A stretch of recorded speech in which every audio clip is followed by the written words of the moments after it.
ಇವತ್ತಿನ 15ನೇ ಬಜೆಟ್ ಸನ್ಮಾನ್ಯ ನಮ್ಮ ಮುಖ್ಯಮಂತ್ರಿಗಳು ಸಿದ್ದರಾಮಯ್ಯ ಅವರು ಇವತ್ತು ಮಂಡಿಸಿದ್ದಾರೆ. ಈ ಬಜೆಟ್ ಮಂಡನೆ ಮುಖ್ಯವಾಗಿ ಅವ್ರ ಭಾಷಣ ಕೇಳಿದಾಗ ಕೃಷಿ ಆಧಾರಿತ, ಕೌಶಲ್ಯ ಆಧಾರಿತ ಹಾಗೂ ಪ್ರವಾಸೋದ್ಯಮಿಗಳ ಹೆಚ್ಚು ಒತ್ತು ಕೊಟ್ಟಿರುವ ಬಜೆಟ್ ಅಂತ ಈ ಸಂದರ್ಭದಲ್ಲಿ ನಾವು ಅವರ ಬಜೆಟ್ ಮಂಡನೆಯಲ್ಲಿ ನಾವೇನು ಕೇಳಿದ್ದೀವಿ ಅದರ ಪ್ರಮುಖವಾಗಿ ಅದನ್ನು ನಾವು ಗಮನಕ್ಕೆ ತರ್ತಾ ಇದ್ದೀವಿ. FKCCI ಕರ್ನಾಟಕ ವಾಣಿಜ್ಯ ಮತ್ತು ಕೈಗಾರಿಕೆ ಮಹಾಸಂಸ್ಥೆ ಪ್ರೀ ಬಜೆಟ್ ಮೆಮೊರಂಡಂನಲ್ಲಿ ನಾವು ನಮ್ಮ ಪ್ರಸ್ತಾವನೆಯನ್ನು ಕೊಟ್ಟಿದ್ದರಲ್ಲಿ ಸುಮಾರು ನಮಗೆ ಬಹಳ ಸಂತೋಷ ತಂದಿದೆ. ನಮ್ಮ ಪ್ರಮುಖ ಮುಖ್ಯ ಬೇಡಿಕೆಗಳನ್ನು ಅವರು ಈಡೇರಿಸಿದ್ದಾರೆ ಅಂತ ನಾವು ಈ ಸಂದರ್ಭದಲ್ಲಿ ಹೇಳ್ಬೋದು. ಮೊದಲದಾಗಿ ಕೃಷಿನಲ್ಲಿ ಬಂದಾಗ ನಮ್ಮ ಬೇಡಿಕೆ ಇತ್ತು, ಸಂಪೂರ್ಣ APMC ಮಾರುಕಟ್ಟೆಗಳನ್ನು ಡಿಜಿಟೈಸ್ ಮಾಡಬೇಕು ಅಂತ ನಾವು ಏನು ಕೇಳ್ಕೊಂಡಿದ್ದೀವಿ. ಅದಕ್ಕೆ ಒಂದು 10 ಕೋಟಿ ರೂಪಾಯಿಗಳನ್ನು ಅವರು ಮೀಸಲಾತಿ ಮಾಡಿ ಅದನ್ನ ಮಾಡಿಕೊಡ್ತೀವಿ ಅಂತ ಒಂದು ಭರವಸೆ ಈ ಬಜೆಟ್ನಲ್ಲಿ ಕೊಟ್ಟಿದ್ದಾರೆ. ಎರಡನೇದು, ಕೃಷಿ ಕಾಯ್ದೆ ಹಳೆ ಕಾಯ್ದೆನಲ್ಲಿ ರಿಪೀಲ್ ಆಗಿತ್ತು, ಅದನ್ನ ಜಾರಿಗೆ ತರ್ತೀವಿ, ಒಂದು ಸೆಲೆಕ್ಟ್ ಕಮಿಟಿಯಲ್ಲಿ ಈ ಅಧಿವೇಶನದಲ್ಲಿ ಅದನ್ನು ನಾವು ಮಾಡಿಕೊಟ್ಟು ವ್ಯಾಪಾರ ವಹಿವಾಟನ್ನು ರೆಗ್ಯುಲೇಟೆಡ್ ಮಾಡ್ತಾ ಇದ್ದೀವಿ ಅಂತ ಮುಖ್ಯ ಬೇಡಿಕೆ ಏನು ನಾವು ಹೇಳಿದ್ವಿ ಅದನ್ನ ಅವರು ಮಾಡಿಕೊಡ್ತಾ ಇದ್ದಾರೆ. ಅದು ಮುಖ್ಯವಾಗಿ ನಮ್ಮ ಬೇಡಿಕೆ APMC ನಮ್ಮ ಪ್ರಸ್ತಾವನೆಯಲ್ಲಿ ಇತ್ತು. ಎರಡನೇದು ನಾವು ಮಾತಾಡಿದ್ದು ಟೂರಿಸಂ ಬಗ್ಗೆ. ಸೊ ಟೂರಿಸಂಗೆ ಹೊಸ ಒಂದು ಟೂರಿಸಂ ಪಾಲಿಸಿ ಮಾಡ್ತಾ ಇದ್ದೀವಿ ಅಂತ ಅವರು ಬಜೆಟ್ನಲ್ಲಿ ಮಂಡನೆ ಮಾಡಿದ್ದಾರೆ. ಹಾಗೂ ಎಲ್ಲ ನಮ್ಮ ಪ್ರವಾಸಿ ತಾಣಗಳಲ್ಲಿ ಹೆಚ್ಚು ಸೌಕರ್ಯ ಅಮ್ಯುನಿಟೀಸ್ಗೆ ಒತ್ತು ಕೊಟ್ಟು ಅಲ್ಲಲ್ಲಿ ರೋಪ್ವೇಸ್ಗಳು ಟೂರಿಸಂಗೆ ಕರ್ನಾಟಕ ಒಂದು ಟೂರಿಸಂ ಡೆಸ್ಟಿನೇಷನ್ ಆಗಕ್ಕೆ ನಮ್ಮ ದಕ್ಷಿಣ ಭಾರತ ಉತ್ಸವ ನಾವು ಏನು ಕಾರ್ಯಕ್ರಮ ಹಮ್ಮಿಕೊಂಡಿದ್ದೀವಿ, ಹಾಗೂ ಟೂರಿಸಂ ಇಲಾಖೆ HK ಪಾಟೀಲ್ ಅವರು ಏನು ಹಳೆ ಜೀರ್ಣೋದ್ಧಾರಕ್ಕೆ ಕಾರ್ಯಕ್ರಮಕ್ಕೆ ನಾಲಗಿ ಊರ್ನ ಅವರು ಒಂದು ಹಳೆ ವಿಶ್ವವಿದ್ಯಾಲಯ ಇದ್ದು, ಅದೇ ರೀತಿ ಬೀದರ್ನಲ್ಲಿ, ವಿಜಯಪುರದಲ್ಲಿ, ಅಂದ್ರೆ ಪ್ರವಾಸಿ ತಾಣಕ್ಕೆ ಟೂರಿಸಂ ಸೆಕ್ಟರ್ಗೆ ಎಲ್ಲೆಲ್ಲಿ ಜಂಗಲ್ ಲಾಡ್ಜಸ್ ಇರ್ಬೋದು ವಿಶೇಷವಾಗಿ ಬಹಳ ಅನುದಾನವನ್ನು ಘೋಷಣೆ ಮಾಡಿದ್ದಾರೆ. ಇದು ನಮ್ಮ FKCCI ಬೇಡಿಕೆ ಆಗಿತ್ತು, ಅದನ್ನ ಅವರು ಸಮರ್ಥಕವಾಗಿ ಈ ಮಂಡನೆ ಮಾಡಿದ್ದಾರೆ. ಅದಕ್ಕೆ ಅವ್ರಿಗೆ ನಾವು ಸಂತೋಷವಾಗಿ ನಮ್ಮ FKCCI ವತಿಯಿಂದ ಅವ್ರಿಗೆ ಧನ್ಯವಾದಗಳನ್ನು ಅರ್ಪಿಸ್ತಾ ಇದ್ದೀವಿ. ಮೂರನೇದು, ease of doing business as a ಇಂಡಸ್ಟ್ರಿನಲ್ಲಿ ನಾವು ಕೇಳಿದ್ದೀವಿ. ಈಸ್ ಆಫ್ ಡೂಯಿಂಗ್ ಬಿಸ್ನೆಸ್ ನಲ್ಲಿ ನಾವು ಸುಧಾರಣೆ ಮಾಡಿ, especially pollution board, KSIDC, KSFC ನಲ್ಲಿ ನಾವು ನಮ್ಮ ಬಜೆಟ್ ನಲ್ಲಿ ಏನು ನಾವು ಮಾತಾಡಿದೀವಿ ಅದರಲ್ಲಿ, ಹಾಗೂ ಪೊಲ್ಯೂಷನ್ ಕಂಟ್ರೋಲ್ ಬೋರ್ಡ್ಗೆ ಒಂದು ಹೊಸ ಸಿಂಗಲ್ ವಿಂಡೋ ಮಾಡಿ ಅದನ್ನ ನಮ್ಮ ಇಂಡಸ್ಟ್ರಿಗೆ ಆಗಿರುವ ತೊಂದರೆಗಳನ್ನು ನಿವಾರಿಸಕ್ಕೆ ಒಂದು ನಿರ್ದೇಶನವನ್ನು ಕೊಟ್ಟಿದ್ದಾರೆ. ಹಾಗೂ ಈ ಟೆಕ್ಸ್ಟೈಲ್ ಪಾರ್ಕ್ಗೆ ಒಂದು ಹೊಸ ಪಾಲಿಸಿಯನ್ನು ಟೆಕ್ಸ್ಟೈಲ್ಸ್ಗೆ ಕೊಟ್ಟಿದ್ದಾರೆ. ಸೊ ಹಾಗೆ ಟೆಕ್ಸ್ಟೈಲ್ನಲ್ಲಿ ಕಲ್ಯಾಣ ಕರ್ನಾಟಕ ಅಭಿವೃದ್ಧಿಗಾಗಿ ಅಲ್ಲಿ ಒಂದು ಟೆಕ್ಸ್ಟೈಲ್ ಪಾರ್ಕು ರಾಯಚೂರಿನಲ್ಲಿ ಇದೆ, ಒಂದು ಬಳ್ಳಾರಿನಲ್ಲಿ ಇದೆ, ಘೋಷಣೆ ಮಾಡಿದ್ದಾರೆ. ಅದು ಜಾಬ್ ಓರಿಯೆಂಟೆಡ್ಗೆ ಯುವಕರಿಗೆ ನಾಳೆ ದಿನ ಉದ್ಯೋಗ ಕಲ್ಪಿಸೋದಕ್ಕೆ ಒಂದು ಮಾದರಿ ಆಗತ್ತೆ ಅಂತ ನಾವು ಈ ಸಂದರ್ಭದಲ್ಲಿ ನಾವು ಹೇಳ್ತಾ ಇದ್ದೀವಿ. ಹಾಗೆ ನಾವು ಒಂದು ಕೊಟ್ಟಿರೋ ಒಂದು ಬೇಡಿಕೆಗಳಲ್ಲಿ ಸುಮಾರವಾಗಿ ಒಂದು 5 ಪರಿಗಣಿಸಿದ್ದಾರೆ.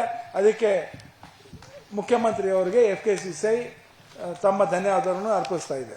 ಹಾಗೆ ಅದೇ ರೀತಿ ಅವರು ಮಹಿಳೆಯರಿಗೆ ಬಹಳ ಉತ್ತೇಜನ ಕೊಟ್ಟು ಒಂದು ಕೇಫ್ ಸಂಜೀವಿನಿ ಅಂತ ಕೊಟ್ಟಿದ್ದಾರೆ. ಗ್ರಾಮೀಣ ಭಾಗದಲ್ಲಿ ಯಾರನ್ನ ಅದನ್ನು ಅಳವಡಿಸಿಕೊಂಡು ಹಾಗೆ ಯಾರನ್ನ ಉದ್ಯೋಗ ಕಲ್ಪಿಸಲು ಸೆಲ್ಫ್ ಹೆಲ್ಪ್ ಗ್ರೂಪ್ಸ್ಗೆ ಮೀಸಲಾತಿ ಮಾಡಿ ಅದನ್ನ ಮಾಡಿಕೊಡ್ಬೋದು. ಅದೇ ರೀತಿ ಅಲ್ಲೂ ನಮ್ಮ ಈ ಮಿಲೆಟ್ಸ್ ಬಗ್ಗೆನೂ ಮಾತಾಡಿದ್ದಾರೆ. ಸಿರಿಧಾನ್ಯಗಳನ್ನ, ಆ ಸಿರಿಧಾನ್ಯಗಳ ಮಿಲೆಟ್ಸ್ ನಲ್ಲೂ ಅವರು ವ್ಯಾಪಾರ ಮಾಡಬಹುದು ಅಂತ ಹೇಳಿದ್ದಾರೆ. ಇನ್ನೊಂದು ಕಡೆ ನಾವು ಬ್ರ್ಯಾಂಡ್ ಬೆಂಗಳೂರು ಕಡೆನೂ ಗಮನ ಸೆಳೆದಿದ್ದಾರೆ. ರೋಡ್ಸ್ ಇರ್ಬೋದು, ಸಿಗ್ನಲ್ ಇರ್ಬೋದು, ಮುಖ್ಯವಾಗಿ ಮೆಟ್ರೋ ವಿಸ್ತರಣೆ, ಅದನ್ನ ಒಂದು 44 ಕಿಲೋಮೀಟರ್ ಅದನ್ನು ವಿಸ್ತರಣೆ ಮಾಡಿದ್ದಾರೆ. ಅದಕ್ಕೆ ಹಾಗೂ ಬೆಂಗಳೂರಿನಲ್ಲೂ ಟೂರಿಸಂ ಆಕರ್ಷಣೆಗೆ ಸ್ಕೈ ಡೆಕ್ ಅಂತ ಮಾಡ್ಕೊಂಡಿದ್ದಾರೆ. ಹಾಗೂ ರಿಲಿಜಿಯಸ್ ಸ್ಥಾನಗಳಲ್ಲಿ ಬಹಳಷ್ಟು ಅಂದ್ರೆ ಟೂರಿಸಂಗೆ ಹೆಚ್ಚು ಕೊಡೋದ ಸ್ಥಾನದಲ್ಲಿ ಈ ಬೇರೆ ಕಡೆ ಮೀಸಲಾತಿನೂ ಮಾಡಿದ್ದಾರೆ ದೇವಸ್ಥಾನಗಳಲ್ಲಿ. ಬಟ್ ವಿಶೇಷಕರಿ ಬೆಂಗಳೂರಿನಲ್ಲಿ ಟ್ರಾಫಿಕ್ ಕಂಜೆಷನ್ ಹಾಗೂ ಮೆಟ್ರೋ ವಿಸ್ತರಣೆ, ವೈಟ್ ಟಾಪಿಂಗು ಎಲ್ಲ ಮಾಡಿ ನಮಗೆ ಅನುಕೂಲ ರೀತಿ ಲಿವೇಬಲ್ ಇರಬೇಕು ಬೆಂಗಳೂರು ಸಿಟಿ ಅಂತ ಹೇಳ್ಬಿಟ್ಟು ಮಾಡಿದ್ದಾರೆ. ಆಮೇಲೆ ವಿಶೇಷವಾಗಿ ಇಂಡಸ್ಟ್ರೀಸ್ ಬಂದಾಗ ಒಂದು ಮೆಗಾ ಪ್ರಾಜೆಕ್ಟ್ ದೇವನಹಳ್ಳಿ ನಮ್ಮ ಏರ್ಪೋರ್ಟ್ ಹತ್ರ ಮಾಡಿದ್ದಾರೆ. ಅದರಲ್ಲಿ ಒಂದು 5,000 ಕೋಟಿ ನಿವೇಶನ ಆಗ್ತಾ ಇದೆ. ಸೊ ಅದು ಒಂದು ಉದ್ಯೋಗ ಕಲ್ಪಿಸಕ್ಕೆ ಬಹಳ ಇದೆ. ಹಾಗೂ ನ್ಯೂ ಇಂಡಸ್ಟ್ರಿಯಲ್ ಪಾಲಿಸಿ ಬಗ್ಗೆನೂ ಈ ಬಜೆಟ್ನಲ್ಲಿ ಇದೆ. ಅಂದ್ರೆ 2025ನಲ್ಲಿ ಅವರು ಇನ್ವೆಸ್ಟರ್ಸ್ ಮೀಟ್ ಏನ್ ಮಾಡ್ತಾ ಇದ್ದಾರೆ ಅದಕ್ಕೆ ಮುಂಚೆ ಒಂದು ಇಂಡಸ್ಟ್ರಿಯಲ್ ಪಾಲಿಸೀಸ್ ಕೊಡ್ತೀವಿ ಅಂತ ಹೇಳಿದ್ದಾರೆ. ನಾವು MSME ಪಾಲಿಸಿಗೆನ್ನು ನಾವು ಕೇಳಿದ್ವಿ. ಬಜೆಟ್ನಲ್ಲಿ ಫೈನ್ ಪ್ರಿಂಟ್ ಅಲ್ಲಿ ನಾವು ತಗೊಂಡಾಗ ನೋಡ್ತೀವಿ MSCP ಪಾಲಿಸಿಗೂ ಅವರು ಏನ್ ನಿರ್ದೇಶನ ಕೊಟ್ಟಿದ್ದಾರೆ. ಬಟ್ ಇದಂತೂ ಒಂದು ಹೇಳಿದ್ದಾರೆ, ನ್ಯೂ ಇಂಡಸ್ಟ್ರಿ ಪಾಲಿಸಿ ಬರುತ್ತೆ. ಅದು MSME ಬರುತ್ತಾ, ಹೆವಿ ಇಂಡಸ್ಟ್ರೀಸ್ ಕೊಡ್ತಾ ಇದ್ದಾರೆ. ಯಾಕಂದ್ರೆ ಇನ್ವೆಸ್ಟರ್ಸ್ ಮೀಟ್ 2025 ಬಂಡವಾಳ ಹೂಡಿಕೆ ಮಾಡೋಕ್ಕೆ ಒಂದು ಮಾರ್ಗಸೂಚಿಯನ್ನು ಇಲ್ಲಿ ಕಲ್ಪಿಸಿದ್ದಾರೆ. ಅದೇ ರೀತಿ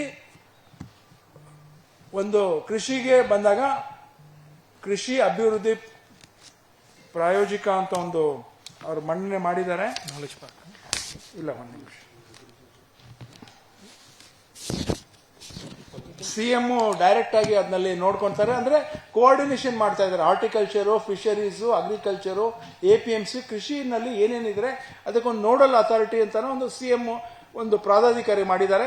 ಅದು ಒಂದು ಒಳ್ಳೆ ಸೂಚನೆ. ಹಾಗೂ MSP ಬಗ್ಗೆನೂ ಅವ್ರು ಮಾತಾಡಿದ್ದಾರೆ. ಅಂದ್ರೆ ಸೆಂಟ್ರಲ್ ಗವರ್ಮೆಂಟ್ಗೆ ನಿವೇದನೆ ಮಾಡ್ತಾ ಇದ್ದಾರೆ, MSPನ ಜಾರಿ ಮಾಡಿ ಅಂತ ಹೇಳಿದ್ದಾರೆ. ಅದು ಯಾವ ರೀತಿ ರಾಜ್ಯ ಸರ್ಕಾರ ಅದಕ್ಕೆ ಸ್ಪಂದಿಸ್ತದೆ ಅದು ಕಾದು ನೋಡಬೇಕಾಗಿದೆ. ಒಟ್ಟಾರೆ ನಾವು ಬಜೆಟ್ನಲ್ಲಿ ಇವತ್ತು ನಾವು ನೋಡಿದ್ರೆ ಇದವರು ಫುಲ್ ಫ್ಲೆಜ್ ಬಜೆಟ್ 2ನೇ ಸಲ ಮಂಡಿಸ್ತಾ ಇರೋದು ಅಧಿಕಾರ ಬಂದ ಮೇಲೆ.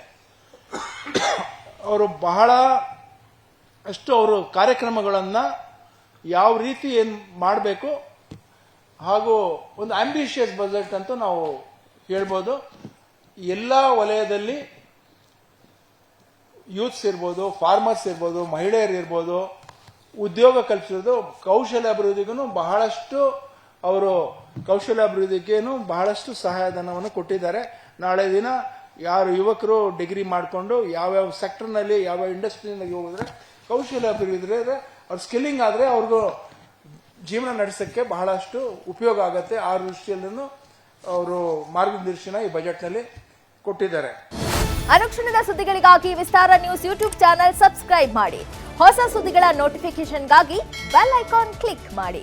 ಲೇಟೆಸ್ಟ್ ಅಪ್ಡೇಟ್ಸ್ಗಾಗಿ www.vistaranews.com ವೆಬ್ಸೈಟ್ಗೆ ವಿಸಿಟ್ ಮಾಡಿ. ಅಂಗೈಯಲ್ಲೇ ಜಗತ್ತಿನ ಸುದ್ದಿ ತಿಳಿಯಲು ವಿಸ್ತಾರ ನ್ಯೂಸ್ ಕನ್ನಡ ಆಪ್ ಡೌನ್ಲೋಡ್ ಮಾಡಿ.